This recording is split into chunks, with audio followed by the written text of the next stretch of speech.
Hello my dear friends. तो स्वागत है आप सभी का हमारे YouTube channel the study original पर। तो आज हम लोग जा रहे हैं डिस्कस करने डिफरेंशिएशन को।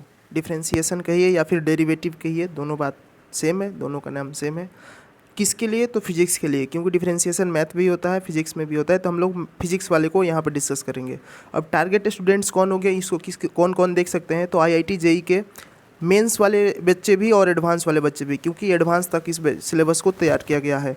नीट का कोई सा भी स्टूडेंट हो, 11-12 का कोई सा भी स्टूडेंट हो, NDA एयरफोर्स या नेवी का प्रिपरेशन कर रहा कोई सा भी स्टूडेंट हो, या फिर कोई ऐसा स्टूडेंट जिसको फिजिक्स से प्यार है, वो ज़रूर इस वीडियो को देख सकता है, डिफ्रेंशिएशन सीख सकता है। इसमें हम बहुत ही बेसिक से एडवांस की ओर बढ़े हैं, यानी कि बेसिक से, यानी कि आप अगर पिछले क्लास में कुछ चीज़ पढ़े हैं और इसमें इसका ज़रूरत है, तो हम ये मान के चल रहे हैं कि आपको वो याद नहीं है, तो हम उसको भी यहाँ पे डिस्कस किए हुए हैं। उसके बाद से हम आगे प्रोसीड किए हुए हैं। हर एक चीज़ का डिटेल थ्योरी है, कॉन्सेप्ट है, ट्रिक्स है। अगर जहाँ पे ट्रिक्स का ज़रूरत है तो वहाँ पे हम ट्रिक्स भी दिए हुए हैं। बहुत सारा सॉल्व एग्जाम्पल हम सॉल्व किए हुए हैं, साथ में आपके लिए एक एक्सरसाइज भी दिए हुए हैं।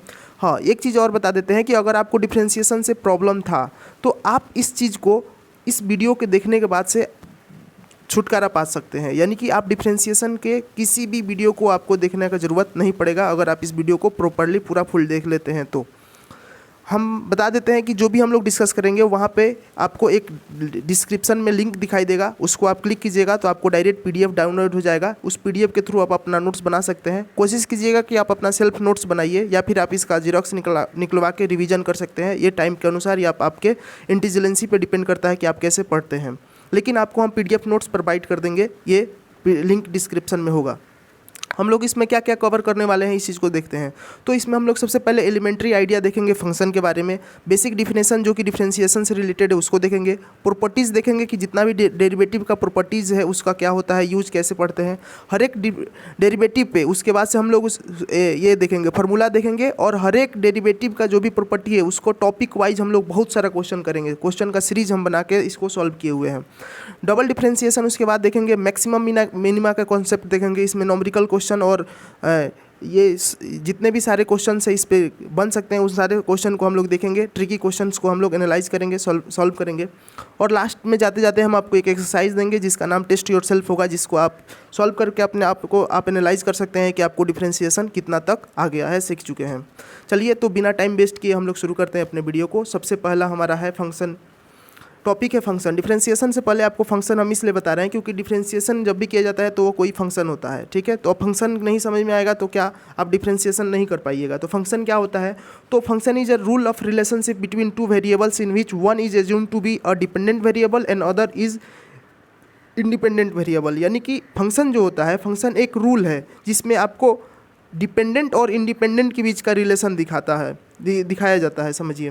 तो फंक्शन को डिनोट कैसे करते हैं? तो y=fx, ये जो है इसी को हम लोग फंक्शन बोलते हैं। y=fx जो होगा इसका वैल्यू हो सकता है x² हो जाए, या फिर x³ हो जाए, या फिर 1/x हो जाए, कुछ भी हो सकता है। तो ये एक फंक्शन कहलाएगा, ठीक है। इसमें जो f जो होता है, f जो डिनोट करता है, इसका f जो है, ये f डिनोट करता है फंक्शन को। यहाँ पे जो x होता है ये होता है इंडिपेंडेंट वेरिएबल, और y जो होता है ये डिपेंडेंट वेरिएबल होता है। अब इंडिपेंडेंट वेरिएबल क्या होता है, डिपेंडेंट वेरिएबल क्या होता है, इसको हम लोग आगे सॉल्व करेंगे या इसको डिस्कस करके हम लोग देखेंगे, ठीक है। देखिए, अब यहाँ पे y=fx=x² है, तो हम लोग जैसे जैसे x का वैल्यू चेंज करेंगे, x का वैल्यू 1 पुट करेंगे तो यहाँ पे x का वैल्यू 0 पुट किए तो 0 हुआ, क्योंकि 0 का स्क्वायर 0 हो गया। 1 पुट किए तो 1 हुआ, 1 का स्क्वायर 1 हो गया। 2 पुट किए तो 2 का स्क्वायर 4 हो जाएगा, लेकिन यहाँ पे एक माइनर मिस्टेक है, यहाँ पे कितना होना चाहिए था, 4 होना चाहिए था। 2 पुट करने पे 2 का स्क्वायर कितना हो जाएगा, 4 हो जाएगा, एंड सो 1। यानी कि इसका वैल्यू किस पे डिपेंड किया, इस x का हम लोग वैल्यू अलग अलग रखे तो y का वैल्यू क्या हुआ, अलग अलग आया। यानी कि जो x का वैल्यू चेंज हो रहा है, x का वैल्यू जो यहाँ पे बार बार बदल जा रहा है, उसके अकॉर्डिंग y का जो वैल्यू आ रहा है, तो x को हम लोग बोलते हैं इंडिपेंडेंट। यानी कि ये डिपेंड नहीं कर रहा है, ये इंडिपेंडेंट है। और जो इसके ऊपर से डिपेंड करके इसका वैल्यू अलग अलग दे रहा है, y का वैल्यू, इसको हम लोग बोलते हैं क्या चीज़, डिपेंडेंट। यानी कि x का वो वैल्यू जो होता है वो इंडिपेंडेंट होता है, वो किसी चीज़ पे डिपेंड नहीं करता है। और डिपेंडेंट जो y का होता है वैल्यू, वो होता है जो कि x पे डिपेंड करता है। जैसे जैसे x बदलेगा वैसे वैसे y का वैल्यू चेंज होगा।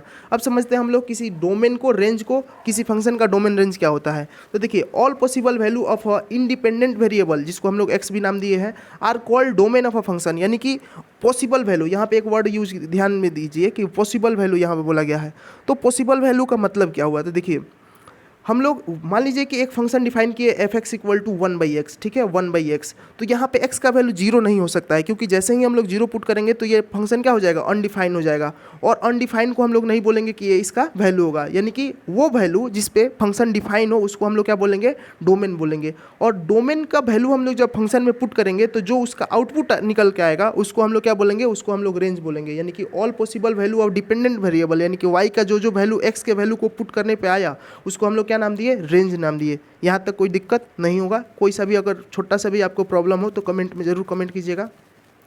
अब हम यहाँ पे समझते हैं एक ट्रिक के द्वारा कि फंक्शन होता क्या है। तो देखिए, फंक्शन को आप समझ सकते हैं ऐसे कि फंक्शन एक मशीन है। क्या है, एक मशीन है जिसमें हम जब किसी चीज़ को इनपुट पुट करते हैं तो इनपुट क्या होता है, डोमेन, तो उसका आउटपुट निकल के आता है, क्या निकल के आता है, रेंज। यानी कि x जो होगा क्या होगा, इनपुट। तो एक f जो होगा एक मशीन है, यानी कि फंक्शन एक मशीन है जो कि इसको चेंज कर देगा किस में, f(x) में। और f(x) का वैल्यू कितना होता है, y।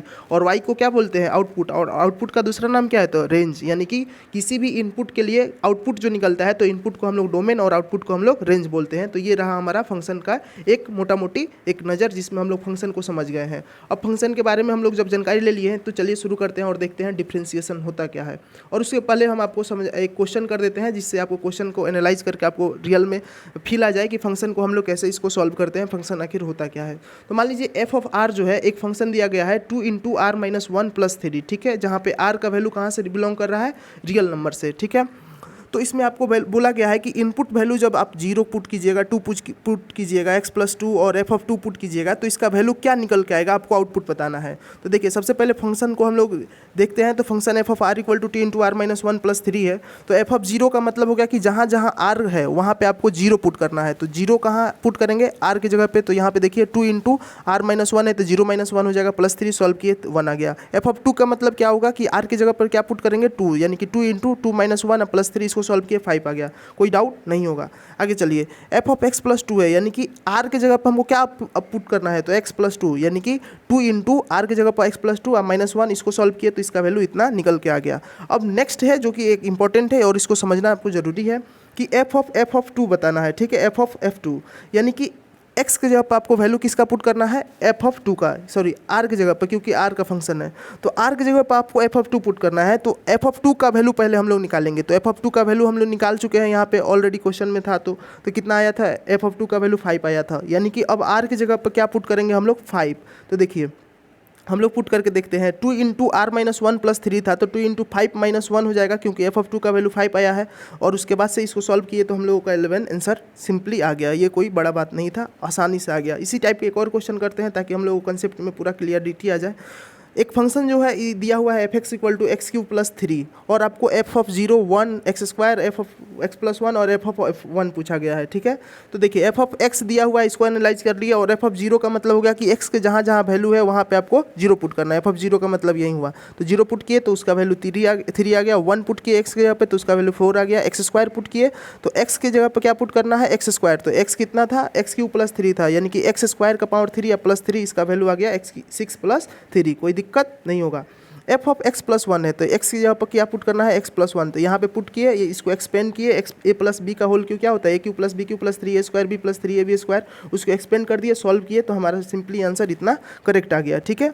अब है कि f ऑफ f1, यानी कि अब आपको f ऑफ 1 का वैल्यू पुट करना है x की जगह पर। तो f ऑफ 1 का वैल्यू हमको निकालना पड़ेगा, जबकि हम लोग ऑलरेडी यहाँ पे निकाल चुके हैं। ऑलरेडी हमको क्वेश्चन में दे दिया गया था तो हम निकाल दिए रास्ते में आते समय। तो हमारा f ऑफ 1 का वैल्यू कितना आ गया है, 4, यानी कि जहाँ जहाँ x है वहाँ पे पुट करना है 4। तो यहाँ पे x³ + 3 था, यानी कि 4 का क्यूब + 3 हो जाएगा। सॉल्व करेंगे तो 67 हमारा सिंपली आंसर आ जाएगा। तो यहाँ से आपको फंक्शन के बारे में क्लियरिटी आ गया होगा, फंक्शन को सॉल्व कैसे करते हैं ये थोड़ा सा समझ में आ गया होगा। अब इसके बाद से हम लोग आगे बढ़ते हैं और समझते हैं क्या चीज़, डिफ्रेंशिएशन। डिफ्रेंशिएशन क्या होता है। अब डिफ्रेंशिएशन करने से पहले हम लोग को डिफ्रेंशिएशन समझना पड़ेगा, क्योंकि हम बहुत सारे बच्चों को देखते हैं डायरेक्ट 2-4 फार्मूला रटते हैं, फार्मूला पे बेस्ड क्वेश्चन जो आता है उसको सॉल्व कर लेते हैं, लेकिन जैसे ही थोड़ा सा ट्रिकी कर दिया जाता है क्वेश्चन को तो वहीं पे वो हार मान लेते हैं, उनसे नहीं बनता है। ऐसा क्यों होता है, क्योंकि उनको डिफ्रेंशिएशन का मीनिंग पता नहीं होता है। अगर वो मीनिंग जान जाए, डिफ्रेंशिएशन होता क्या है, डिफ्रेंशिएशन को कैसे किया जाता है, तो आपको कितना भी ट्रिकली की क्वेश्चन दिया जाए, न्यूमेरिकल क्वेश्चन दिया जाए डिफ्रेंशिएशन पर, आप आसानी से उसको सॉल्व कर लीजिएगा। तो चलिए सबसे पहले समझते हैं डिफ्रेंशिएशन होता क्या है। तो देखिए the purpose of differential calculus यानी कि डिफरेंशिएशन का बात हो रहा है is to study the nature, यानी कि नेचर के बारे में बताना है। इसमें क्या चीज़, तो इंक्रीज और decrease and the amount of variation in a quantity, और किसी क्वांटिटी के वेरिएशन के बारे में when another quantity on which first quantity depends varies independently। अभी तो समझ में आया नहीं होगा, तो हम आपको सिंपल शॉर्टकट भाषा में समझाते हैं कि देखिए जब भी कोई फंक्शन होता है ना F of X equal to मान लीजिए कि एक्स स्क्वायर है, तो ये जैसे जैसे एक्स का वैल्यू हम लोग पुट करेंगे वैसे वैसे वाई का वैल्यू यहाँ पे चेंज होगा। Y equal to F X equal to x cube दिया हुआ है मान लीजिए, तो ये जैसे जैसे हम लोग पुट करेंगे वैसे वैसे चेंज होगा। वैसे ही है डिफ्रेंसिएशन। मान लीजिए कि कोई आपका हाइट है, ठीक है, हाइट है, तो जैसे जैसे टाइम बढ़ रहा है एक लिमिट तक, आपका जो बच्चा है कोई मान लीजिए उसका हाइट है, तो टाइम जैसे जैसे बढ़ता है, ईयर बढ़ता है, वैसे वैसे उसका हाइट बढ़ता है, यानी कि उसके हाइट में इंक्रीजमेंट को हम लोग यहाँ पे देख सकते हैं। उसी तरह मान लीजिए कि कोई सा भी मान लीजिए कि ये एक सर्किल है, ठीक है, और टाइम के साथ में इसका अगर रेडियस बढ़ रहा है, इसका रेडियस टाइम के साथ में क्या हो रहा है, धीरे धीरे बढ़ रहा है, तो हम लोग बोलेंगे कि इसमें क्या हो रहा है, इंक्रीजमेंट हो रहा है। तो यदि किसी फंक्शन का इंक्रीजमेंट और डिक्रीजमेंट का बताना ही क्या कहलाता है, डिफ्रेंसिएशन कहलाता है। डिफ्रेंसिएशन को हम लोग सिंपली रेट ऑफ चेंज बोलते हैं, रेट ऑफ चेंज बोलते हैं, यानी कि किसी चीज़ में चेंज को बताना हम लोग क्या कहेंगे, सिंपल समझिए कि रेट ऑफ चेंज जो होता है क्या होता है, डिफ्रेंसिएशन होता है। ठीक है, यहाँ तक समझ में आया होगा आपको डिफ्रेंसिएशन का रियल मीनिंग क्या होता है, इंक्रीजमेंट और डिक्रीजमेंट का मतलब समझ में आया। अब समझते हैं कि क्वांटिटी क्या होता है। तो देखिए anything that can be measured is called quantity. जो जिस चीज़ को हम लोग मेजर कर सकते हैं उसको हम लोग क्या कहते हैं, क्वांटिटी कहते हैं। ठीक है, कांस्टेंट और वेरिएबल क्या होता है। कांस्टेंट से नाम क्लियर है कि जो ऐसा क्वांटिटी जो कि हमेशा यूनिवर्स में कहीं भी जाए तो वो हमेशा कांस्टेंट रहे। जैसे में फिजिक्स में एक जी का कैपिटल जी का वैल्यू होता है 6.67 इंटू 10⁻⁻11, उसके बाद से इसका यूनिट जो होता है, तो ये यूनिवर्स में आप कहीं भी जाइएगा तो इसका वैल्यू सेम रहेगा, हमेशा के लिए फिक्स्ड है। बट अगर स्मॉल जी का वैल्यू ले ले तो 9.8 होता है इसके सरफेस पे, इसके इक्वेटर पे कुछ अलग होगा, पोल्स पे कुछ अलग हुआ, तो ये वेरी कर रहा है, तो इसको हम लोग वेरिएबल कहेंगे। और इसको हम लोग क्या कहेंगे, इसको हम लोग कहेंगे कांस्टेंट कहेंगे, इसको हम लोग कांस्टेंट कहेंगे। तो वैसे ही होता है फिजिक्स में जब हम इंटीजर यूज करते हैं, फ्रैक्शन यूज करते हैं, पाई का वैल्यू, ई का वैल्यू, ये सब क्या है, ये सब कांस्टेंट के एग्जांपल्स हैं। अच्छा, वेरिएबल्स क्या होंगे, तो वेरिएबल्स वो नंबरिकल वैल्यू जिसमें पुट करने पे वेरी का अलग अलग वैल्यू दे, मतलब कि लिमिट इसका नहीं है कि आप क्या पुट कर सकते हैं, बस स्पेसिफिक लिमिट ये है कि आप वहाँ पे देख लीजिए कि फंक्शन डिफाइन है कि नहीं, बस डिफाइन होना चाहिए, और उसके बाद से कोई सा भी वैल्यू आप पुट कीजिए उसी को हम लोग बोलेंगे वेरिएबल, यानी कि उसका वैल्यू जो है वेरी करते रहे। जैसे में एक्स का वैल्यू 1 हो सकता है, 2 हो सकता है, 3 हो सकता है, इस तरह हम लोग बोलते हैं ना, तो उसी को हम लोग बोलते हैं वेरिएबल। अब इसको डिनोट कैसे किया जाता है, तो इसको हम लोग डिनोट करते हैं स्मॉल जो होता है, लेटर्स जो होते हैं ABCD या फिर XYZ TUV, कुछ किसी भी चीज़ से हम लोग इसको डिनोट कर सकते हैं, बस कैपिटल नहीं होकर स्मॉल होता है। जनरली यूजुअली हम लोग यूज़ करते हैं, नेसेसरी नहीं है कि इसी से यूज करें। ठीक है, अब हम लोग जो पीछे में हम एक चीज़ का आंसर छोड़े थे कि डिपेंडेंट और इंडिपेंडेंट वेरिएबल क्या होता है, तो देखिए इंडिपेंडेंट वेरिएबल का मतलब होता है कि any arbitrary value with in specific limit, यानी कि हम बता रहे थे ना कि 1 अगर x है तो इसमें अगर x का वैल्यू 0 पुट कर देंगे तो ये क्या हो जाएगा, अनडिफाइन हो जाएगा, तो इसका वैल्यू नहीं होना चाहिए। तो यानी कि कुछ भी हो सकता है वैल्यू, बस जहाँ पे स्पेसिफिक लिमिट लगा हो, यानी कि उसका वैल्यू वहाँ पे डिफाइन कर जाए, तो उसको हम लोग बोलेंगे इंडिपेंडेंट वेरिएबल। और डिपेंडेंट का वेरिएबल का मतलब हो गया कि ऐसा वैल्यू जो कि इंडिपेंडेंट को पुट करने पर आए, यानी कि डिपेंड करे किस पे, इंडिपेंडेंट पे, उसको हम लोग क्या बोलेंगे, डिपेंडेंट वेरिएबल। इतना समझ में आया होगा। अब चलिए आगे देखते हैं। यहाँ पे देखिए अगर मान लीजिए कि y equal to F x एक कोई फंक्शन है, y equal to F x कोई फंक्शन है, तो then derivative of f x और y, यानी कि दोनों को किसी एक का नाम दीजिए, एफ एक्स कहिए या फिर y कहिए, with respect to x is represented by. तो देखिए इसको रिप्रेजेंट करने का तरीका देखिए, d/dx लिखते हैं, उसके बाद से इस फंक्शन को, जिस फंक्शन को हम लोग को डिफ्रेंशिएट करना होता है उस फंक्शन को लिखते हैं। तो यहाँ पे क्या है फंक्शन, एफ एक्स को हमको डिफ्रेंशिएट करना है या फिर किसको डिफ्रेंशिएट करना है, y को, यानी कि लिखने का तरीका यहाँ पे आपको सीखना होगा कि d/dx इंटू वो फंक्शन जिसको हम लोग को डिफ्रेंशिएट करना होता है, यहाँ पे ऐसा लिखा जाएगा। ठीक है, लिखने का तरीका आपको आ गया होगा समझ में। अब चलिए नेक्स्ट स्लाइड को हम लोग देखते हैं। ठीक है, देखिए differentiation of a function with respect to a variable implies instantaneous rate of change of a function with respect to variable. देखिए डिफ्रेंशिएशन जो होता है किसी भी फंक्शन का इंस्टेंटेनियस रेट ऑफ चेंज बताता है। अभी हम बोले थे ना कि रेट ऑफ चेंज है। तो यही डिफ्रेंसिएशन जो होता है इंस्टेंटेनियस होता है। अब एक चीज़ समझिए कि चेंज जो होता है दो टाइप का होता है, एक होता है एवरेज और एक होता है इंस्टेंटेनियस। तो जो इंस्टेंटेनियस चेंज हुआ उसी को हम लोग डिफ्रेंसिएशन के नाम से जानते हैं। यानी कि एट द टाइम, जिस टाइम को हम आपसे बोले उसी टाइम पे अगर आपको चेंज बताना हो तो उसको हम लोग बोलेंगे कि ये इसका डिफ्रेंसिएशन पूछा जा रहा है। ठीक है, अब इसको हम एक एग्जांपल से समझते हैं। देखिए कैसे, मान लीजिए कि 9 बजे आप घर से निकले, ठीक है, और 9:05 पे आप स्कूल पहुंच गए। मान लीजिए पास में था आपका स्कूल, तो 9:05 पे स्कूल पहुंच गए। तो हम आपको बोले कि 9:03 पे आप कहाँ थे, 9:03 पे आप कहाँ थे, तो एग्जैक्ट पोजीशन आपसे बोला गया है। तो इसी को हम लोग बोलेंगे इंस्टेंटेनियस, यानी कि उसी एग्जैक्ट पोजीशन आपको एक होगा ना, 9:03 पे आप कहीं ना कहीं होइएगा, तो उसी चीज़ को बोला गया है कि आपको ये चीज़ को बताना है कि आप कहाँ थे। तो यानी कि आपका इंस्टेंटेनियस वैल्यू को बताना है। ठीक है, समझ में आया होगा इंस्टेंटेनियस का मतलब क्या हुआ। अब देखिए, अब नोटेशन कुछ होता है जिसको हम बहुत ही हायर लेवल तक डिस्कस कर दिए हैं। इसमें ऐसा नोटेशन भी यूज़ किए हैं जो कि बीएससी में यूज़ किया जाता है, फिर भी आपको हम समझा देते हैं कि y = fx है। तो इसको हम लोग जनरली अगर इसका हम डेरिवेटिव करना होता है तो f'(x) लिख देते हैं। f'(x) इसको हम लोग बोलते हैं f'(x) बोलते हैं या फिर f'(x) बोलते हैं। ये मोस्ट कॉमन है, लगभग सभी के बच्चे का यही पता होता है, यही जो उसका आंसर भी देते हैं। ठीक है, बट इसके अलावा क्या होता है, इसको y' को हम लोग y' भी बोलते हैं, dy/dx बोलते हैं। इसको पढ़ते क्या है, dy/dx, df/dx बोलते हैं। इसको क्या बोलते हैं, ये तरीका है, बस ये डिफ्रेंसिएशन है, बस इसका तरीका है, अलग अलग तरीका है। d/dx इंटू fx, यानी कि जिस फंक्शन को हम लोग अभी पीछे में देखे थे कि डिफ्रेंसिएशन d/dx ऑफ f, यानी कि differentiation of fx with respect to x, इसको ऐसे पढ़ेंगे। इसका भी मतलब वही हुआ कि dx ऑफ f, यानी कि डिफ्रेंसिएशन बताना है आपको f का, किसके रेस्पेक्ट में, तो x के रेस्पेक्ट में। ये चीज़ आपको इंपॉर्टेंट है। y डॉट का भी मतलब होता है डिफ्रेंसिएशन, और इसका मतलब होता है with respect to time. y dot का मतलब हो गया कि विथ रिस्पेक्ट टू टाइम। जब भी हम आपसे बोले कि y डॉट लगा हुआ हो कहीं भी आप देखिएगा तो उसका मतलब होता है कि विथ रिस्पेक्ट टू टाइम। ठीक है, चलिए अब देखते हैं हम लोग प्रॉपर्टीज़, बहुत सारा प्रॉपर्टीज़ है डिफरेंशिएशन को, उसको हम लोग पहले डिस्कस करते हैं, एक एक करके समझते हैं। अगर किसी डेरिवेटिव का कांस्टेंट है, अगर किसी कांस्टेंट का डेरिवेटिव निकालना है तो किसी भी derivative of a constant is zero with respect to any variable, यानी कि कोई सा भी वेरिएबल के रिस्पेक्ट में अगर किसी कांस्टेंट का डेरिवेटिव निकालेगा तो उसका वैल्यू हमेशा जीरो होगा। बस आपको इसको याद रखना है। कैसे कि अगर कोई कांस्टेंट है तो उसमें कोई चेंज नहीं हो सकता है, यानी कि कांस्टेंट में आप 5 है 7 है तो इसमें चेंजिंग थोड़े होगा। टाइम कितना भी बढ़े घटे इससे थोड़े मतलब है कि टाइम बढ़ रहा है तो 5 बढ़ रहा है 7 बढ़ रहा है, ऐसे नहीं होता है। ये कांस्टेंट वैल्यू है तो कांस्टेंट तो कभी चेंज नहीं होगा। और जबकि डिफ्रेंसिएशन जो होता है वो चेंज बताता है, तो यानी कि नहीं हो रहा है चेंज, यानी कि उसका डिफ्रेंसिएशन क्या है, जीरो है। इसलिए किसी भी कांस्टेंट का किसी भी वेरिएबल के रिस्पेक्ट में वैल्यू क्या होगा, तो जीरो होगा। समझ में आया होगा यहाँ तक, कोई डाउट नहीं है। आगे बढ़ते हैं। देखिए, derivative of a constant times function, यानी कि मान लीजिए कि कोई फंक्शन है, ठीक है, और उसमें के टाइम्स उसमें फंक्शन में कोई कांस्टेंट आ गया है, तो एफ ऑफ एक्स है और उसके पहले क्या आ गया है, कोई कांस्टेंट के आ गया है। तो इस टाइप का जब भी प्रॉब्लम आता है तो इसको हम लोग वो क्या करते हैं कि कांस्टेंट को बाहर कर देते हैं। सिंपली इसमें का कांस्टेंट जो है, देखिए यहाँ पे जो कांस्टेंट था बाहर आ गया है, सिंपली बाहर आ गया है। और फिर उसके बाद से जो फंक्शन था उसको हम लोग को जैसे डिफ्रेंसिएशन करते हैं वैसे डिफ्रेंसिएशन का फॉर्म लिख के उसको डिफ्रेंशिएट कर देते हैं। ठीक है, तो ये के टाइम्स है तो के बाहर आ गया है क्योंकि ये कांस्टेंट था। उसके बाद से क्या हुआ है कि सिंपल जो इसका डिफ्रेंसिएशन करना था उसको हम लोग डिफ्रेंशिएट कर देंगे। यहाँ पे ये समझ में आया। चलिए अब नेक्स्ट हम लोग फार्मूला देखते हैं, प्रॉपर्टीज देखते हैं। प्रॉपर्टीज क्या है, सम और डिफरेंस का। देखिए सम का मतलब हो गया कि मान लीजिए कि दो फंक्शन अलग अलग है, एक एफ एक्स है एक जी एक्स है, और दोनों के बीच में सम का है साइन या फिर माइनस का भी साइन है, दोनों सेम होगा, दोनों के लिए सेम होगा रूल।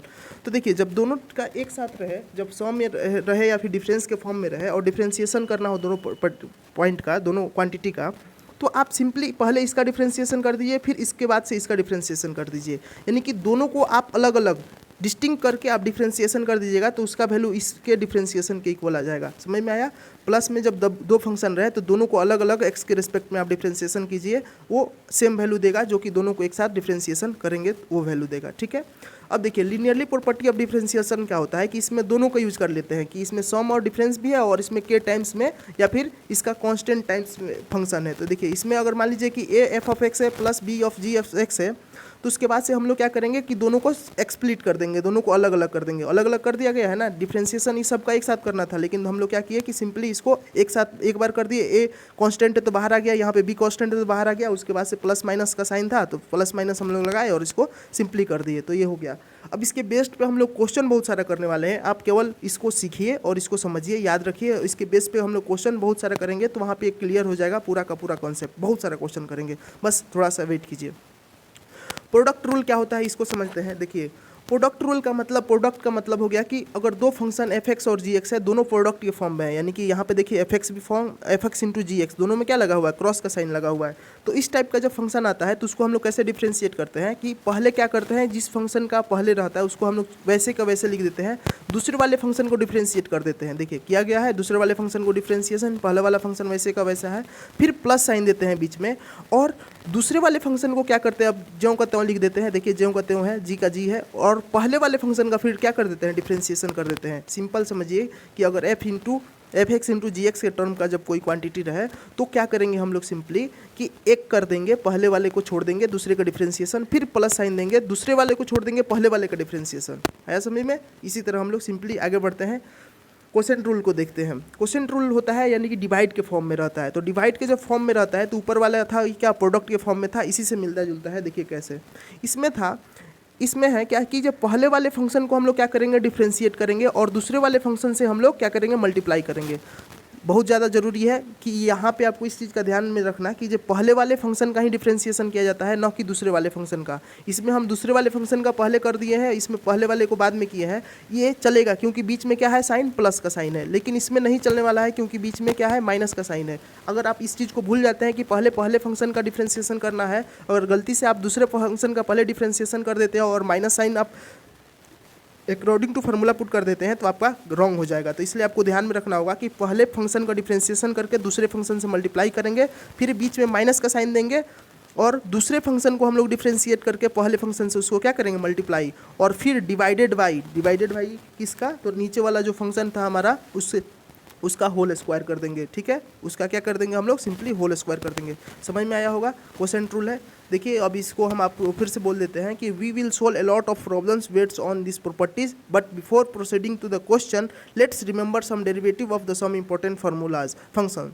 अब आपको हम बहुत सारा इस पे क्वेश्चन कराएंगे, उससे पहले आपको कुछ फार्मूला है जिसको आपको ध्यान में रखना होगा। चलिए फार्मूला देखते हैं। सबसे पहले फंक्शन हम लोग फार्मूला देखते हैं डेरिवेटिव का, ट्रिगोनोमेट्रिक फंक्शन का।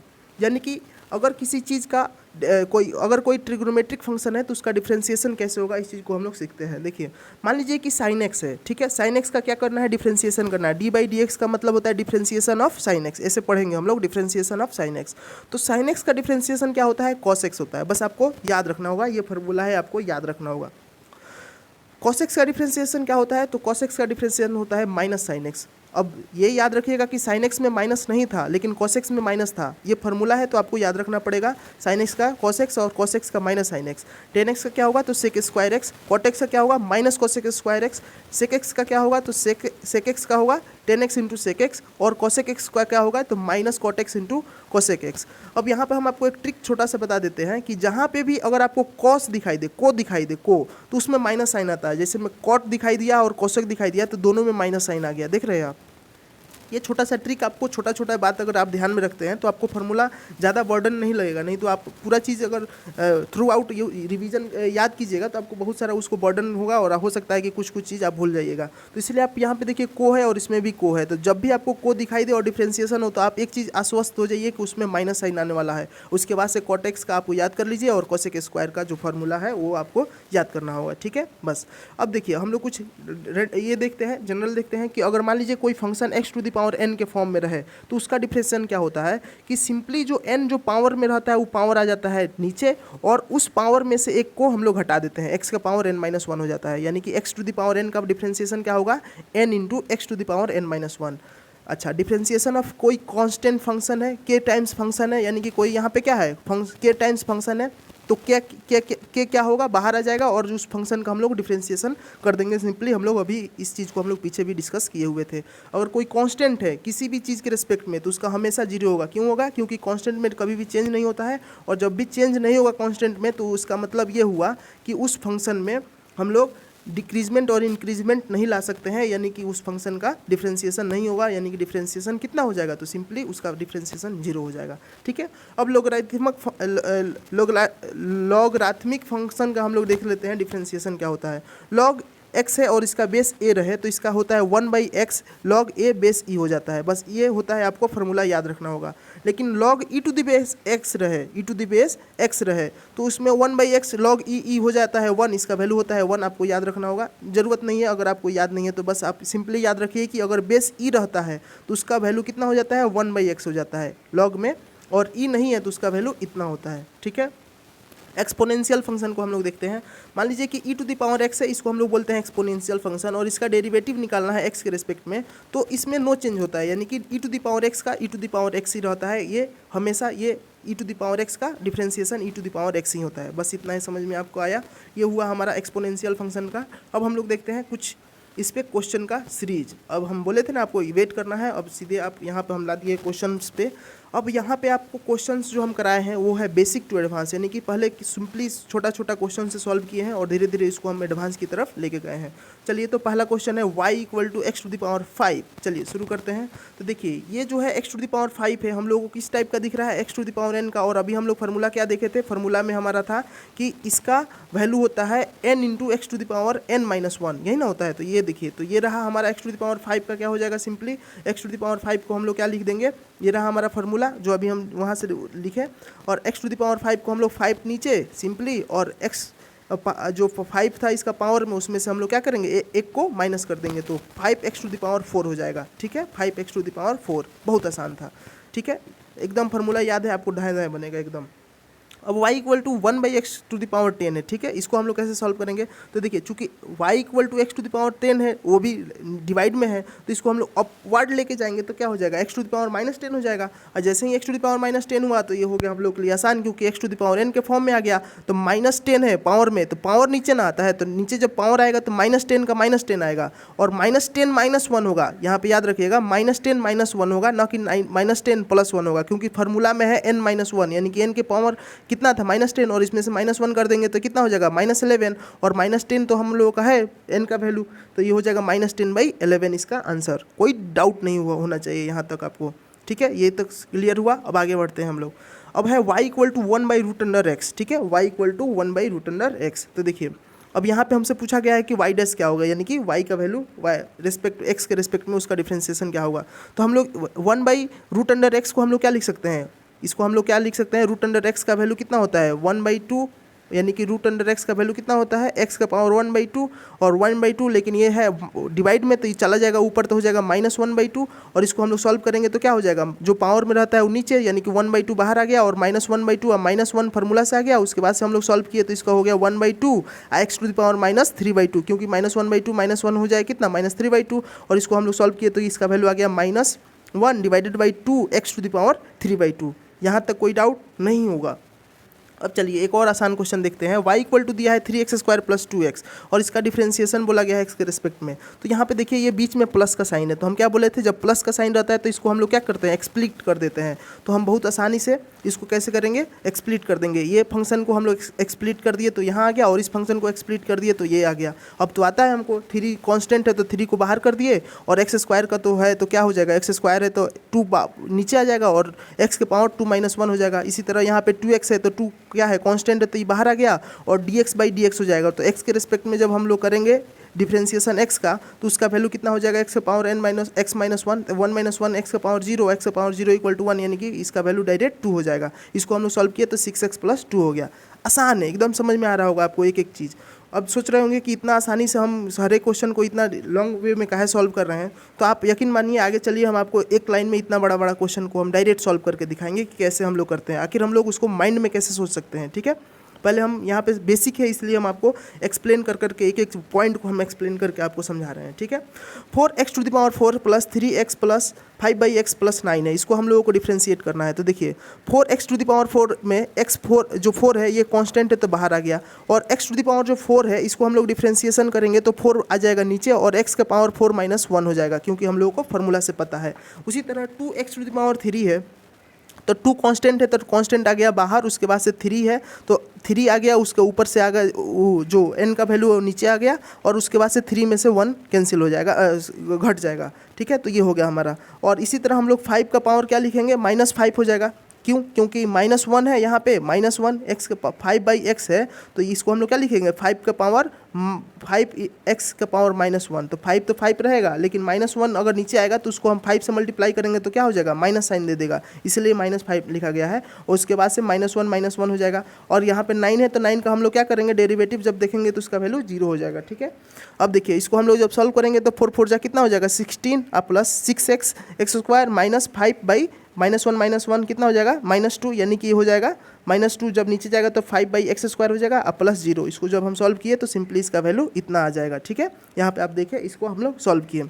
अब चलिए आगे बढ़ते हैं हम लोग। अब इसको हम लोग देखते हैं प्रोडक्ट रूल पे, जो भी क्वेश्चंस बेस्ड होते हैं उसको हम लोग देखते हैं। सबसे पहले समझते हैं कि प्रोडक्ट रूल होता क्या है। तो देखिए प्रोडक्ट रूल का मतलब होता है कि दो फंक्शन दोनों क्या होगा, प्रोडक्ट के फॉर्म में होगा। यानी कि मान लीजिए u और v दो फंक्शन था कि दोनों का दोनों क्या है, किस फॉर्म में है, तो प्रोडक्ट के फॉर्म में है। तो u इंटू v का फॉर्म रहता है, तो पहले हम लोग क्या करते हैं कि डिफ्रेंसिएशन कर देते हैं, किसी एक फंक्शन को दूसरे से मल्टीप्लाई कर देते हैं, फिर प्लस साइन देते हैं, फिर दूसरे किसी फंक्शन का डिफ्रेंसिएशन करके पहले वाले फंक्शन से।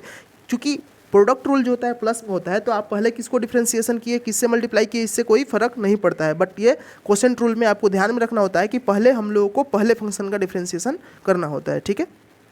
चलिए अब हम लोग देखते हैं इसके बेस्ट पे question, y = x² + 1 into 3x 3 के पावर x और प्लस 3 है। तो इसको हम लोग देखेंगे पहले लॉन्ग मेथड से, यानी कि हम लोग एक एक क्वेश्चन को एनालाइज करके सॉल्व करेंगे, फिर हम लोग एकदम शॉर्टकट मेथड पर आ जाएंगे, ठीक है। देखिए कैसे, तो यहाँ पे देखिए प्रोडक्ट रूल हम लोग देखेंगे तो पहले फंक्शन को हम लोग ज्यों का त्यों लिखे, दूसरे वाले का डिफ्रेंसिएशन लिख दिए, यहाँ पे आपको दिख रहा होगा। फिर दूसरे में क्या किए हैं कि दूसरे फंक्शन को ज्यों का त्यों लिखे, लेकिन पहले वाले का क्या किए हैं, डिफ्रेंसिएशन कर दिए हैं। तो चूंकि ये फंक्शन इतना का इतना ही है तो इसको हम लोग ज्यों का त्यों निकाल दिए। अब x³ + 3 का डिफ्रेंसिएशन करेंगे तो 3 पावर में है तो 3 आ जाएगा नीचे, और x का पावर 3 है तो 3 - 1 हो जाएगा, और 3 का डिफ्रेंसिएशन कितना हो जाएगा, 0। फिर इसी तरह यहाँ पे x का पावर 3 + 3 जो है बाहर में है तो इसको कुछ नहीं करेंगे, नो छेड़छाड़। फिर उसके अंदर में जाएंगे तो x² + 1 है तो इसका डिफ्रेंसिएशन किए तो कितना हो जाएगा, 2 पावर में है तो 2 नीचे, और x का पावर 2 - 1 हो जाएगा, अब +1 हो जाएगा, 1 का डिफ्रेंसिएशन 0 हो जाएगा। सिंपली यहाँ तक आपको कोई डाउट नहीं हुआ होगा, ठीक है। अब देखिए x² + 1 यहाँ का यहाँ उतार दिया, इसको सॉल्व किए तो x का पावर 3 x² हो गया। अच्छा ये वैसे का वैसे उतर गया, यानी कि x³ + 3 हो गया, और इसको हम लोग सॉल्व किए तो कितना हो जाएगा, 2x हो गया बस। अब इसको हम लोग क्या किए, इसको हम लोग सॉल्व कर दिए, फिर इसको सॉल्व किए, दोनों को क्रॉस मल्टीप्लाई कर दिए, इसमें मल्टीप्लाई किए तो इसका वैल्यू आ गया इतना, और इसका वैल्यू आ गया इतना। फिर इसको हम लोग सॉल्व किए तो इसका वैल्यू सिंपली आ गया। इसमें अब सॉल्यूशन थोड़े हम आपको बताएंगे कि इसको मल्टीप्लाई करने से ये आता है, ठीक है। ये हो गया हमारा आंसर। अब देखिए ये जो है इतना लंबा में हम बनाए हुए हैं, क्योंकि इसमें हम स्टेप्स बताए थे। अब शॉर्टकट में देखिए इसी चीज़ को, इसी टाइप का क्वेश्चन को हम कितना शॉर्टकट में इसको सॉल्व कर दिए हैं, एकदम 2 से 3 लाइन में। अब देखिए कैसे किए हैं, हम आपको भी सिखाएंगे, जरूर है। तो देखिए कैसे हम इसको करते हैं। देखिए सबसे पहले फंक्शन देखिए दोनों में क्या है, फंक्शन में आप देखिए कि इसमें डिफ्रेंसिएशन एक को करना है, दूसरे को छोड़ना है। तो देखिए हम क्या किए कि पहले वाले फंक्शन को ज्यों का त्यों लिख दिए हैं। अब दूसरे को डिफ्रेंशिएट करना है किसके रिस्पेक्ट में, तो x के रिस्पेक्ट में। तो यहाँ पे है कितना, 2x - 1। तो 2x जब 1 है तो डिफ्रेंशिएट करेंगे इसका, इसको पहले करेंगे तो इसका तो 2 हो जाएगा, क्योंकि 2x का डिफ्रेंशिएशन 2 हो जाएगा। x/x क्या होता है, dx/dx 1 हो जाता है, और 1 का 0 हो जाएगा, तो सिंपली 2 - 0 हम लिख दिए। एक ही लाइन में मन में सोल्यूशन किए उसको लिख दिए। फिर देखें कि दूसरे वाले फंक्शन को ज्यों का त्यों लिखना है, और फिर पहले वाले को हम लोग क्या करना है, डिफ्रेंशिएट करना है। तो पहले वाला फंक्शन था 3x + 2, तो 3x + 2 का डिफ्रेंशिएशन करेंगे तो 3 - 0 हो जाएगा, क्योंकि 3x का डिफ्रेंशिएशन 3 और 2 का डिफ्रेंशिएशन 0। तो ये हो गया हमारा सिंपल। अब देखिए अब जब हम इसको सॉल्व किए तो इसका वैल्यू आ गया, इसको मल्टीप्लाई करने पे ये और इसको मल्टीप्लाई करने पे ये, सॉल्व करने के बाद हमारा आंसर ये आ गया। अब ये सिंपल था, बस आपको डिफ्रेंशिएशन करने आना चाहिए, प्लस माइनस करने कैसे होता है वो तो हम नहीं आपको बताने वाले हैं, ठीक है।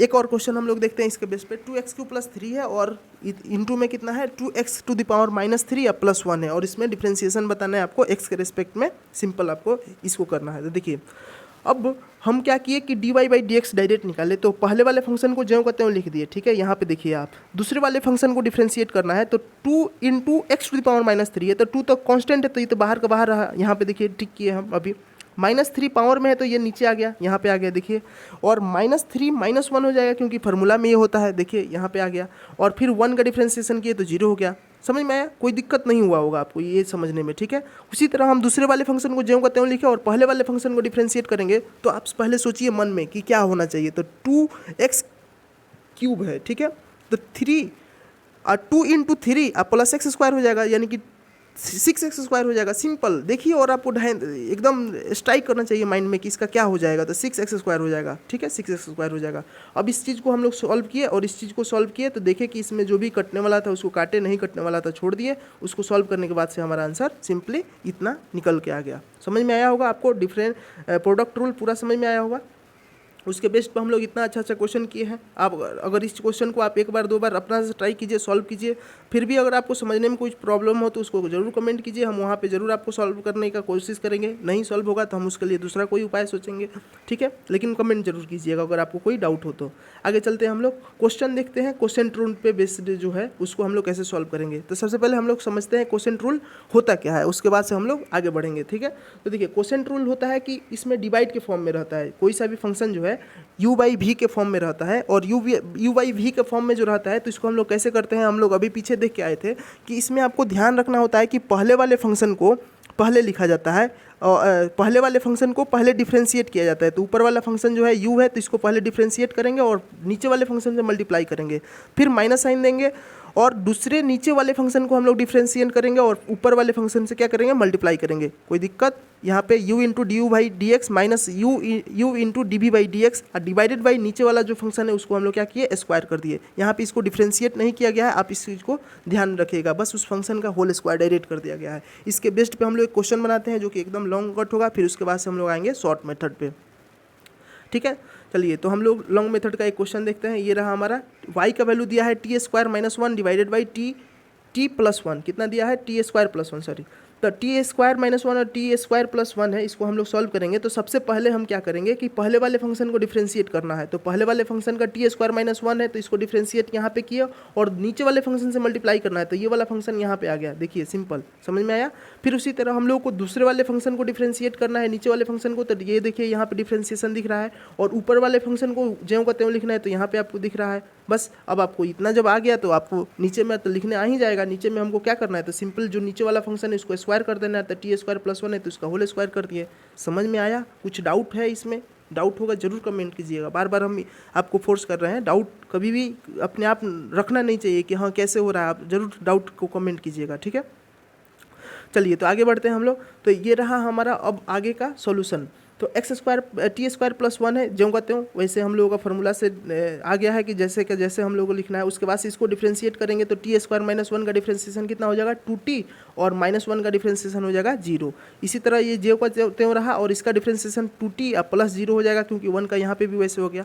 फिर इसको हम लोग सॉल्व किए, इसको मल्टीप्लाई किए, इसको मल्टीप्लाई किए, बीच में हम देखें तो रिलेशन एस्टैब्लिश हुआ, तो इसमें ये कैंसिल हो गया, उसके बाद से 40 हो गया, और उसके बाद से डिवाइड में ये फंक्शन आ गया, तो इसका आंसर हो गया। सिंपल, ये आसान था, ये लॉन्ग मेथड था। अब इसको शॉर्टकट में कैसे सॉल्व करेंगे इसी टाइप का क्वेश्चन, तो देखिए एक लाइन में कैसे सॉल्व किया जाता है उसको सिखाते हैं। सबसे पहले देखिए, ये देखिए यहाँ पे कि x² + 1 है डिवाइडेड बाई x + 1 है, तो x² + 1 को पहले डिफ्रेंशिएट करना है और नीचे वाले फंक्शन से मल्टीप्लाई करना है। तो नीचे वाले फंक्शन को हम ज्यों का त्यों लिख दिए, देखिए x + 1 नीचे में है तो x + 1 यहाँ पे लिख दिए पूरा, देखिएगा। फिर ऊपर वाले फंक्शन को डिफ्रेंशिएट करना है, तो ऊपर वाले फंक्शन कितना है, x² + 1 है, तो इसको हम लोग जब करेंगे तो 2x + 0 हो जाएगा। इसका डिफ्रेंशिएशन ये और इसका डिफ्रेंशिएशन ये, ठीक है। तो ये हम लिख दिए यहाँ पे, ठीक है, ये देखिए यहाँ पे लिख दिए। फिर उसके बाद से हम लोग क्या किए कि नीचे वाले फंक्शन का डिफ्रेंशिएशन और ऊपर वाले से ज्यों का त्यों मल्टीप्लाई, तो x² + 1 को ज्यों का त्यों यहाँ पे लिखे हुए हैं, देखिए यहाँ पे x² + 1, और नीचे वाले फंक्शन x + 1 का डिफ्रेंशिएशन, इसका डिफ्रेंशिएशन 1 और इसका डिफ्रेंशिएशन 0, तो 1 + 0 यहाँ पे आ गया, सिंपल। अब हम क्या करेंगे, जब इतना आ गया और नीचे में, तो हमको आता है कि नीचे वाले फंक्शन को केवल क्या होल स्क्वायर करना होता है, यानी कि x + 1 का होल स्क्वायर कर देंगे। अब ऊपर वाले फंक्शन को इसको मल्टीप्लाई करके बीच में माइनस साइन है, इसको हम लोग खोल देंगे, यानी कि इसको जैसे जैसे प्लस माइनस होने वाला हो उसको कर देंगे, बस सिंपल। उसके बाद से हमारा आंसर निकल के आ जाएगा, ठीक है। तो ये रहा हमारा क्वेश्चन रूल के बेस्ड। एक और क्वेश्चन हम लोग इस पे देखेंगे, एक दो और क्वेश्चन देखेंगे ताकि इसमें और ज़्यादा हम लोग को क्लियरिटी आए और ज़्यादा इसमें हम लोग को कॉन्सेप्ट बूस्ट हो। तो देखिए y इक्वल टू दिया है x square plus 2x divided by 3x minus 4 दिया हुआ है और आपको डिफ्रेंसिएशन बोला गया इस फंक्शन का किसके रिस्पेक्ट में, तो x के रिस्पेक्ट में, ठीक है। तो देखिए कैसे करेंगे इस चीज़ को हम लोग देखते हैं कि सबसे पहले नीचे वाले फंक्शन को सिंपल उसका स्क्वायर कर दिया जाता है। तो देखिए यहाँ पे दिख गया ऊपर वाले फंक्शन का डिफ्रेंसिएशन i इनटू नीचे वाले फंक्शन, तो ऊपर वाले फंक्शन का कितना है x स्क्वायर प्लस 2 है, तो x स्क्वायर प्लस 2 का कितना, x स्क्वायर प्लस 2x का डिफ्रेंसिएशन कितना होगा, इसका 2x हो जाएगा और इसका कितना हो जाएगा, केवल 2, यानी कि 2x प्लस 2, यानी कि 2x प्लस 2 यहाँ पे आपको दिख गया और नीचे वाला फंक्शन 3x माइनस 4 था तो ये यहाँ पे दिख गया, सिंपल आपको दिखाई दिया होगा यहाँ पे। तो ये हमारा एक स्टेप तो कंप्लीट हुआ। फिर दूसरा स्टेप देखेंगे तो माइनस साइन बीच में देते हैं और नीचे वाला का डिफ्रेंसिएशन करते हैं, यानी कि 3x माइनस 4 का डिफ्रेंसिएशन करेंगे तो कितना होगा, 3x का हो जाएगा डिफ्रेंसिएशन 3 और 4 का कितना हो जाएगा 0, यानी कि 3 माइनस 0 जो कि आपको यहाँ दिख गया। देखिए एरो साइन दे रहे हैं यहाँ पे, देखिए यहाँ दिख गया और उसके बाद से ऊपर वाले से डायरेक्ट मल्टीप्लाई, यानी कि ऊपर का जो कहते हैं यहीं पर 2x स्क्वायर प्लस 2 हो गया, नीचे वाला तो हम बता ही दिए थे कि उसको सिंपली स्क्वायर कर देना होता है। अब क्या करना है, अब केवल दोनों को मल्टीप्लाई करना है, जोड़ घटाव करना है, सॉल्व, उसके बाद से जो कटने वाला उसको काटेंगे, जो नहीं कटने वाला उसको नहीं काटेंगे, उसके बाद से छोड़ देंगे, जो आएगा हमारा आंसर होगा। सिंपल, इतना आसान था। अब देखिए एक और फंक्शन दिया गया है y equal to sine x upon x plus cos x और d y by d x आपसे पूछा गया है। देखिए इसको कैसे सॉल्व करेंगे, तो यहाँ पे नीचे वाला जो फंक्शन है उसको सिंपली स्क्वायर कर देंगे। ये आपको हम बता रहे हैं, बस आपको जो आपको आता है पहले उससे प्रोसीड कीजिए, फिर धीरे धीरे आगे बढ़िएगा, वैसे वैसे समझ में आएगा। यानी कि x प्लस कॉस एक्स का होल स्क्वायर, ये क्योंकि फॉर्मूला में होता है कि नीचे वाले फंक्शन का स्क्वायर, तो यहाँ पे आपको करके दिखा दिए। अब देखिए ऊपर वाले फंक्शन का डिफ्रेंसिएशन है इंटू नीचे वाला फंक्शन, तो ऊपर वाला फंक्शन कितना है साइन एक्स और साइन एक्स का डिफ्रेंसिएशन कितना होता है, कॉस एक्स होता है, ना कि माइनस कॉस एक्स नहीं होता है, कॉस एक्स होता है केवल। और नीचे वाला फंक्शन से ज्यों का त्यों मल्टीप्लाई करना है तो वो ऐसे का वैसे रह गया। फिर माइनस साइन देते हैं और क्या करते हैं कि नीचे वाले फंक्शन का डिफ्रेंसिएशन करते हैं, तो x प्लस कॉस एक्स का डिफ्रेंसिएशन करना है, तो x का डिफ्रेंसिएशन 1 और कॉस एक्स का डिफ्रेंसिएशन माइनस साइन एक्स, तो 1 माइनस साइन एक्स हो जाएगा। समझ में आया ना, 1 माइनस साइन एक्स हो जाएगा। तो नीचे वाला फंक्शन का डिफ्रेंसिएशन यहाँ पे आपको दिख गया 1 माइनस साइन एक्स और ऊपर वाला ज्यों का त्यों रहेगा, तो यानी कि ज्यों का त्यों ऊपर वाला आ गया और नीचे वाला के बारे में हम अभी कमेंट कर ही दिए हैं। अब क्या करना है, अब केवल हम लोग को जोड़ घटाव करना है, गुना भाग करना है। बस आप इसको मल्टीप्लाई कर दीजिए तो ये रहा, इसको मल्टीप्लाई कर दीजिए तो ये रहा। उसके बाद से हम क्या किए, नीचे का त्यों ज्यों तो छोड़ दिए। अब देखिए यहाँ पे एक ट्रिक है कि cos square x plus sine square x है, तो इसको जब हम लोग लिखेंगे तो प्लस 1 हो जाएगा, क्योंकि sine square x plus cos square x का वैल्यू 1 होता है, एक्स कॉस एक्स ये और साइन माइनस साइन एक्स और डिवाइडेड बाई इतना, बस हो गया, बस खत्म हो गया। यहाँ पे इसका आंसर आ गया। हाँ, अब एक देखते हैं इंटरेस्टिंग क्वेश्चंस का पैटर्न जो होता है, जिसको हम लोग बोलते हैं चेन रूल या फिर इसको आउटसाइड इनसाइड रूल भी बोलते हैं। तो इसमें क्या होता है कि एक फंक्शन डायरेक्ट एक्स पे डिपेंड ना करके किसी दूसरे फंक्शन पे डिपेंड करता है, फिर उसके बाद से हम लोग उस फंक्शन का एक्स का डिपेंडेंसी देख के उसके बाद से उसको डिफ्रेंशिएट करना होता है। यानी कि मान लीजिए कोई वाई फंक्शन है जो कि f of g of x है, यानी कि फंक्शन जो है एफ जो है डायरेक्ट एक्स पे डिपेंड नहीं किया है, बल्कि एक दूसरे फंक्शन के थ्रू जी एक्स के थ्रू ये डिपेंड कर रहा है। तो इस टाइप के क्वेश्चन को हम लोग कैसे करते हैं कि पहले क्या करते हैं, एफ एक्स को डिफ्रेंशिएट कर देते हैं, ठीक है, फिर अंदर जाते हैं, इसलिए इनसाइड बोल दिए। फिर अंदर वाले फंक्शन जी एक्स का हम लोग एक बार और डिफ्रेंशिएट कर देते हैं और बीच में क्रॉस का साइन देते हैं, मल्टीप्लाई का साइन देते हैं। इस चीज़ का ध्यान में रखना होगा, प्लस माइनस नहीं दिया जाता है, ठीक है। अब इसके बेस पर हम लोग क्वेश्चन देखेंगे ना, यही तो हमारा तरीका है। पहले क्वेश्चन देखेंगे, पहले थ्योरीज देखेंगे, कॉन्सेप्ट देखेंगे, उसके बाद से क्वेश्चन को बहुत सारा एनालाइज करेंगे, फिर आगे बढ़ेंगे हम लोग। तो देखिए लॉन्ग मेथड से हम लोग इसको कैसे सॉल्व करेंगे कि मान लीजिए कि x का पावर 4 माइनस एक्स है, इसको हम लोग u मान लिए, साइन का वैल्यू दिया हुआ है, इसका दो फंक्शन दे दिया है। देखिए एक यही फंक्शन और एक फंक्शन, दो फंक्शन है और दोनों का डिपेंडेंसी है, जो x का है दूसरे किसी फंक्शन के ऊपर डिपेंड किया है, डायरेक्ट डिपेंड नहीं किया है, ठीक है। तो मान लीजिए कि इसका वैल्यू u है, तो हम लोग इसको क्या लिख देंगे, y का वैल्यू साइन u हो जाएगा। जैसे इसका वैल्यू पुट किए u तो u हो गया। अब हम क्या किए कि इसको हम क्या किए कि इस y वाले फंक्शन को, इस वाले y को हम x के रिस्पेक्ट में डिफ्रेंशिएट कर दिए, तो du बाई डी एक्स क्या हो जाएगा, x के पावर इस वाले फंक्शन को पहले डिफ्रेंशिएट किया गया है, तो du बाई डी एक्स क्या हो जाएगा, x के power 4 minus x square minus 4 divided by x D x हो जाएगा। तो इसको हम लोग सॉल्व करेंगे तो केवल सिंपली 2x हो जाएगा। ये अब आपको इतना क्लियर है कि आपको समझ में आ रहा होगा कि ये कैसे हुआ, एक्स स्क्वायर माइनस 4 का डिफ्रेंशिएशन कैसे 2x हुआ, ठीक है। अब क्या करेंगे कि y जो हम लोग माने हैं साइन u, y का वैल्यू कितना है साइन u, अब इसका डिफ्रेंशिएशन कर देंगे, तो इसका डिफ्रेंशिएशन क्या होता है, साइन u का हो जाएगा सिंपल कॉस u। अब देखिए यहाँ पे एक ट्रिक, हमको डायरेक्ट तो पता नहीं था, हम एक फंक्शन मांगने थे, उसके बाद से हम लोग इसको सॉल्व किए। तो d y by d x निकालने के लिए हम लोग क्या करेंगे, d y by d u into d u by d x लिख सकते हैं, क्योंकि डी यू कट जाएगा तो फिर d y by d x हो जाएगा। जबकि हमको ये पता है कि d y by d u का वैल्यू कितना है, d y by d u का वैल्यू कितना है, तो इतना है, कॉस एक्स है, देखिए कॉस यू है, और D u by d x का वैल्यू कितना है, तो 2x है, तो यहाँ पे 2x है। बस इसी तरह हम लोग इसको एक लॉन्ग मेथड से हम लोग ऐसे समझ सकते हैं। अब इसको शॉर्ट मेथड से कैसे सॉल्व करेंगे, इस चीज़ को हम लोग समझते हैं। ये तो आंसर आ गया हमारा यहाँ पे। अब शॉर्टकट मेथड से देखिए, साइन एक्स स्क्वायर माइनस 4 है, यही ना है। तो देखिए d y by d x जब निकालना होगा तो सबसे पहले बाहर वाले फंक्शन का डिफ्रेंशिएट कीजिए। तो साइन का फंक्शन है तो साइन का डिफ्रेंशिएशन कितना होता है, कॉस, तो कॉस हो गया। और अंदर में जो फंक्शन है उसको ज्यों का त्यों लिखेंगे। तो अंदर में क्या था, एक्स स्क्वायर माइनस 4 था, तो ये इसको हम लोग एक्स स्क्वायर माइनस 4 का 4 लिखे दिए, ठीक है।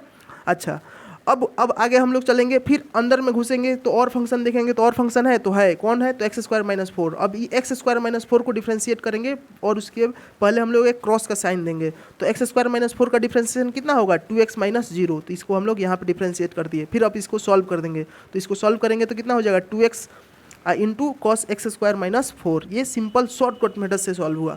अब इसके बेस पे हम लोग और क्वेश्चन देखते हैं ताकि आपको और क्लियरिटी हो कि हम लोग शॉर्टकट मेथड कैसे अप्लाई करेंगे कहीं पे भी, ठीक है। चलिए, तो हमारा क्वेश्चन है y equal to under root x square plus 1। यहाँ पे देखिए डायरेक्ट दो फंक्शन दिया, दो फंक्शन टाइप का है, यानी कि रूट में भी है और एक्स स्क्वायर प्लस 1 भी है। तो पहले हम लोग इसको कैसे सॉल्व करेंगे, तो देखिए अंडर रूट में है तो इसको तो 1/2 लिख सकते हैं हम लोग, सिंपल 1/2 लिख देंगे।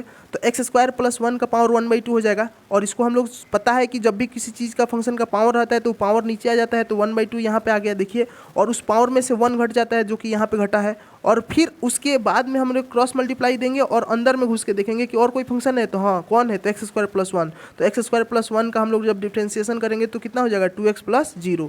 तो इसको हम लोग डिफ्रेंशिएट करके यहाँ पे लिख दिए हैं 2x प्लस 0। अब सिंपली क्या करेंगे, इसको सॉल्व। ये देखिए इस 2 से ये 2 कैंसिल हो जाएगा, और उसके बाद से x, ये रहा x into x square plus 1/2 minus, इसको सॉल्व किए तो इसका वैल्यू इतना आ गया। उसके बाद से हम लोग आगे देखें तो यहाँ पे ये फोटो खींचने में थोड़ा सा कट गया है, इस चीज़ को ध्यान में रखिएगा कि इसका वैल्यू जो होगा ये होगा। देखिए रुक जाइए, हम बताते हैं कितना आएगा एग्जैक्ट वैल्यू। देखिए तो ये हो जाएगा x divided by x square plus 1, और इसका पावर कितना है, अंडर रूट में आ जाएगा, क्योंकि पावर जो है ऊपर में माइनस है तो नीचे आएगा तो रूट हो जाएगा, ठीक है। तो x by under root x square plus 1 हो जाएगा इसका आंसर, ठीक है। चलिए आगे बढ़ते हैं हम लोग, इसके बेस पे एक और क्वेश्चन देखते हैं। क्वेश्चन है क्या चीज़, हमारा कॉस स्क्वायर एक्स का हम लोगों को डिफ्रेंशिएशन देखना है। तो देखिए कॉस स्क्वायर एक्स का डिफ्रेंशिएशन हम लोग दो मेथड से देखेंगे। एक मेथड हम लोग अप्लाई करते हैं शॉर्टकट मेथड, जिसमें हम लोगों को पता चल जाता है कि इसको कैसे करना है, एक फंक्शन का डिफ्रेंशिएशन, फिर उसके बाद से कोई फंक्शन है उसका डिफ्रेंशिएशन। तो इसमें है कॉस स्क्वायर एक्स, तो इसको हम लोग कॉस एक्स का होल स्क्वायर लिख सकते हैं, कॉस एक्स का होल स्क्वायर लिख सकते हैं, हो गया। अब हमको पता है कि cos x का होल स्क्वायर है, तो बाहर में जो है 2, उसको पहले हम लोग को डिफ्रेंशिएशन करना होगा, सबसे बाहर वाले को, उसके बाद से अंदर, फिर अंदर इस तरह जाया जाता है। तो 2 है तो 2 तो बाहर आ गया, पावर में 2 था, फिर जो फंक्शन था उसके पावर में जो था उसमें से 2 में से 1 घट जाएगा, यहाँ पे आ गया। और फिर अंदर जाएंगे, ठीक है, अंदर जाएंगे तो कितना था, cos x था। तो cos x को जब अंदर जाके देखेंगे तो cos x का डिफ्रेंशिएशन कितना होता है, माइनस साइन x, तो माइनस साइन x आ गया। अब इसको हम लोग सॉल्व कर दिए तो -2 ये आ गया, ये वाला माइनस यहाँ पे आ गया, और 2 और cos x का पावर कितना हो जाएगा, 2 - 1 हो जाएगा, 1 केवल, और इंटू साइन एक्स, यानी कि -2 sine x into cos x हो गया। और हमको फार्मूला पता है कि 2 sine x into cos x कितना होता है, sin 2x होता है, तो माइनस साइन 2x हो गया यहाँ पे इसका आंसर। अब इसको हम लोग दूसरा मेथड से देखते हैं, जिसको हम लोग फार्मूला देखेंगे। तो चूंकि cos स्क्वायर एक्स का वैल्यू होता है 1 + cos 2x डिवाइडेड बाई 2, कितना होता है 1 + cos 2x डिवाइडेड बाई 2। तो इसको हम लोग ऐसे भी लिख सकते हैं 1/2 into cos 2x/2।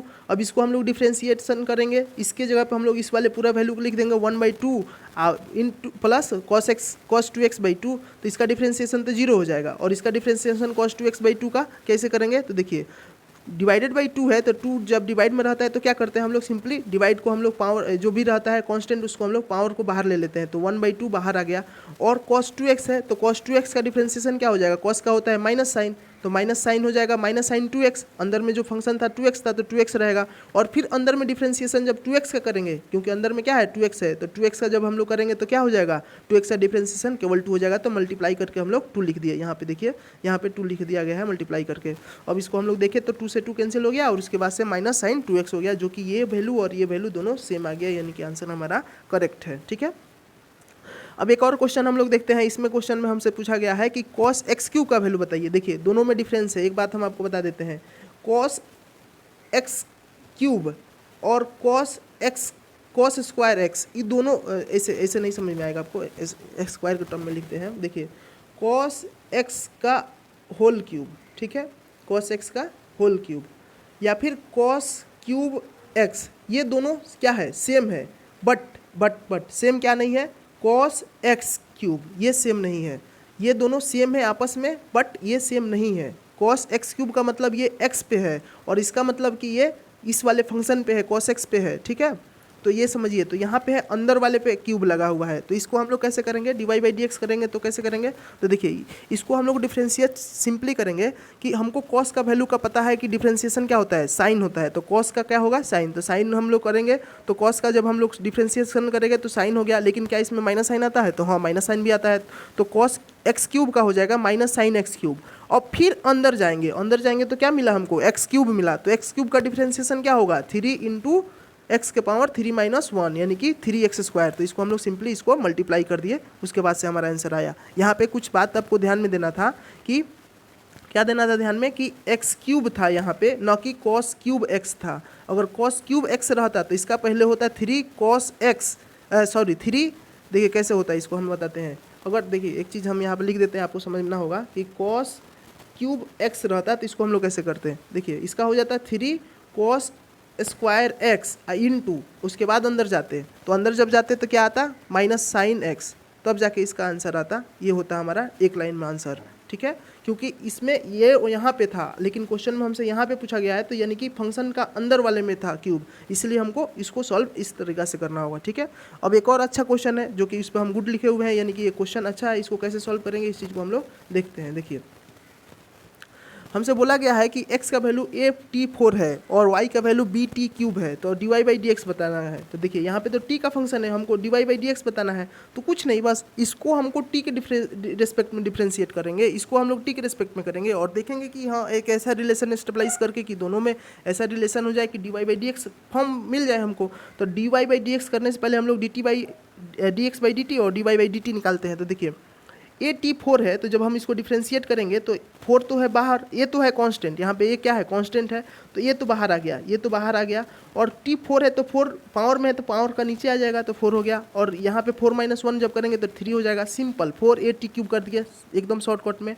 dy by d T किए तो इसका वैल्यू कितना हो जाएगा, 3b t स्क्वायर हो गया एक लाइन में। अब हमको d x by d t पता है और d y by d t पता है, हमको d y by d x चाहिए, तो d y by d t लिख दिए यहाँ पे। देखिए d y by d t और d t by d x लिख दिए, इसलिए लिखे ताकि d t by d t cut जाए, डी टी कट जाए और d y by d x निकल जाए। तो d y by d t का वैल्यू कितना है, d y by d t का वैल्यू हम लोग देखें तो 3bt स्क्वायर है। देखिए यहाँ पे आ गया 3bt स्क्वायर। और हमको देखना है कि dx बाई डी टी का वैल्यू कितना है। तो देखिए dx बाई डी टी का वैल्यू ऊपर गया है, नीचे से ऊपर गया है, तो dx बाई डी टी का वैल्यू कितना है, 480 क्यूब है, तो ये नीचे में रहेगा 480 क्यूब। अब इसमें से टी स्क्वायर इससे कैंसिल होगा, तो केवल नीचे में क्या बचेगा, t और 3/4b नीचे में रहेगा 80। आया समझ में। यहाँ पे हमको क्या करना था, पहले दोनों में रिलेशन स्टेबलाइज करना था, फिर एक ऐसा रिलेशन देखना था जिसमें dy बाई डी एक्स का फॉर्म आ जाए, उसके बाद से हम लोगों को उसको वैल्यू पुट करना था, आंसर डायरेक्ट आ जाता। यहाँ तक आपको समझ में आया होगा पूरा उम्मीद करते हैं। डाउट होगा तो आप ज़रूर कमेंट कीजिएगा, ऐसा हम आपसे एक्सपेक्ट करते हैं।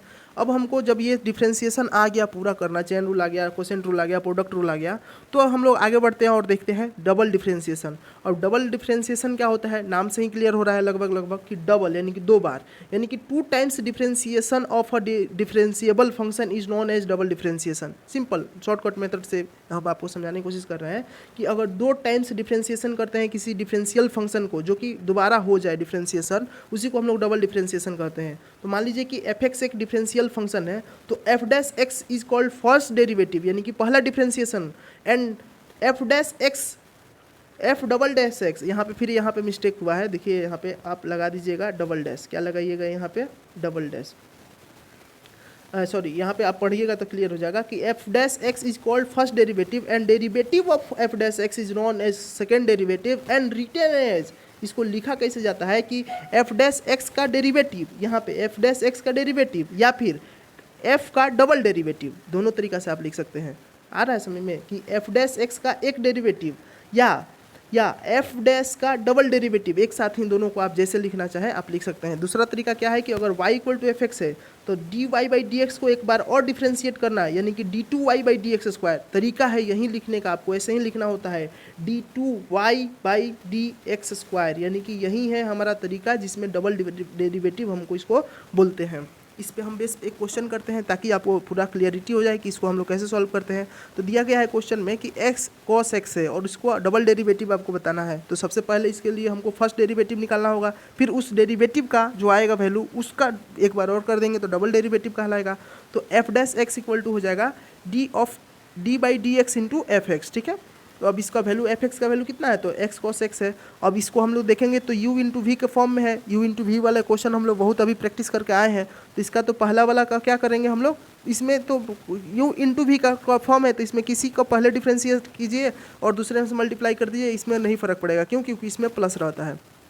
तो हम क्या किए कि पहले को हम लोग सिंपली रखे और दूसरे का डिफ्रेंशिएशन किए तो cos x का माइनस साइन x हो गया। और फिर दूसरे बार में हम क्या किए कि दूसरे वाले को सेम रखे और पहले का डिफ्रेंशिएशन x का किए तो केवल 1 हो गया। अब इसको सॉल्व कर दिए तो ये वाला वैल्यू आ गया। अब ये जो वैल्यू आया इसको एक बार और डिफ्रेंशिएट करना है, तो again differentiation with respect to x, इसको WRT को हम लोग बोलते हैं विथ रिस्पेक्ट टू, आपको याद होना चाहिए क्या बोलते हैं, विथ रिस्पेक्ट टू।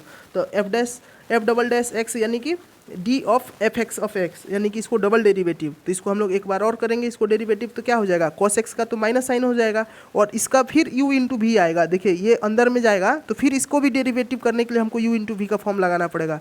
तो इसके लिए हम लोग क्या करेंगे, u इंटू वी फिर लगाएंगे, तो u इंटू वी जब लगाएंगे तो इसका क्या हो जाएगा x sine x cos x हो जाएगा, क्योंकि साइन x का क्या होता है, साइन का क्या होता है cos, और फिर साइन का साइन रहेगा और x का वैल्यू कितना होता है 1, x का डिफ्रेंशिएशन तो इतना हो जाएगा। फिर इसको सॉल्व करेंगे, उसके बाद से सॉल्व किए तो इसका वैल्यू कि सिंपल इतना निकल के आ गया। बस आपको यहाँ पे एक चीज़ ध्यान में रखना था कि इसके अंदर में जाने पे एक और ऐसा फंक्शन मिला था जिसका वैल्यू u इंटू फॉर्म के फॉर्म में था, तो उसको भी हम आपको करना पड़ेगा, u इंटू फी के फॉर्म में लाना पड़ेगा, ठीक है। चलिए आगे बढ़ते हैं, हम लोग देखते हैं मैक्सिमम मिनिमा कि आखिर मैक्सिमम मिनिमा क्या होता है, उसके बाद से हम लोग आगे का क्वेश्चन प्रोसीड करेंगे इसके बारे में।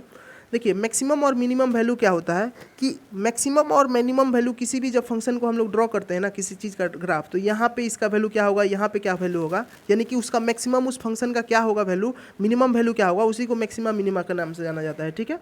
तो देखिए मैक्सिमम और मिनिमम वैल्यू पर जो फर्स्ट डेरिवेटिव जो होता है क्या होता है, जीरो होता है। इस चीज़ को याद रखिए, बहुत ज़्यादा इंपॉर्टेंट पॉइंट है। At the maximum and minimum point first derivative with जो इज जीरो, यानी कि उसका वैल्यू क्या होता है, जीरो होता है। बट फर्स्ट डेरिवेटिव जो होता है ये आपको नहीं बताता है कि वो कौन सा वैल्यू है, मिनिमम वैल्यू है कि मैक्सिमम वैल्यू है, ये नहीं बताएगा, बट ये बता जरूर देगा कि वहाँ पे या तो मैक्सिमम आएगा या मिनिमम आएगा। आ रहा है समझ में कि अगर फर्स्ट डेरिवेटिव जीरो है यानी कि वहाँ पे मैक्सिमम होगा या फिर मिनिमम होगा, लेकिन क्या होगा, मैक्सिमम की मिनिमम ये नहीं बताएगा, लेकिन मैक्सिमम और मिनिमम में से कोई एक होगा।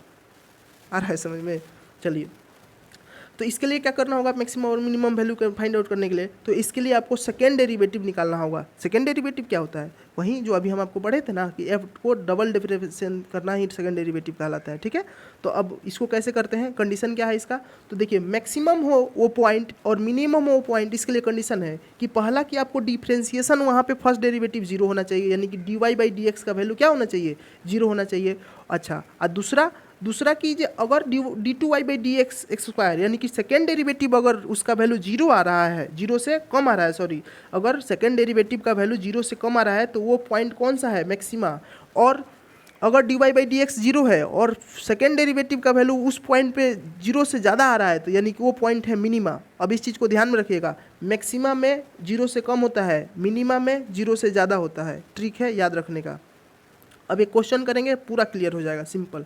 एक फंक्शन है y equal to x cube minus 3x square plus 6, तो आपको बताना है कि इसका मैक्सिमम वैल्यू क्या होगा, मिनिमम वैल्यू क्या होगा, और ये किस पॉइंट पे होगा मैक्सिमम और मिनिमम वैल्यू, ठीक है। इस चीज़ को हमको बताना है आपको। तो देखिए सबसे पहले इसका हम लोग d y by d x निकालेंगे और उसको जीरो करेंगे, मैक्सिमम और मिनिमम वैल्यू का पता करने के लिए कि किस पॉइंट पे होगा। तो उसके लिए हम लोग क्या किए, एक बार डिफ्रेंशिएट किए तो 3x square x cube minus 3x square plus 3x plus 6 का हम लोग डिफ्रेंशिएशन किए तो कितना आ गया, 3x स्क्वायर माइनस 6x, यहाँ पे डायरेक्ट डिफ्रेंशिएशन किए हम।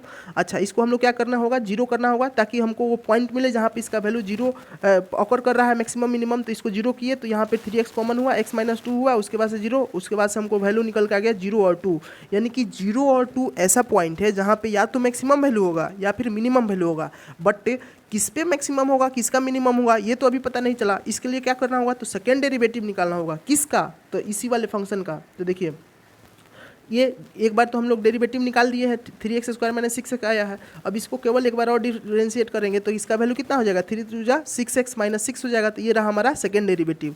अब इस वाले वैल्यू का वैल्यू, ये जो वैल्यू है इसका मैक्सिमम है वैल्यू यहाँ पे कि मिनिमम वैल्यू है, इसके लिए हमको पुट करना होगा इस वाले दोनों वैल्यू का। तो देखिए d2y/dx² को x इक्वल टू 0 पर पुट करके देखिए, तो 0 यहाँ पे पुट किए तो 6x माइनस 6 में से x 6 इंटू कितना 0 माइनस 6 हो जाएगा, तो इसका वैल्यू आ गया -6, यानी कि ये लेस देन 0 है।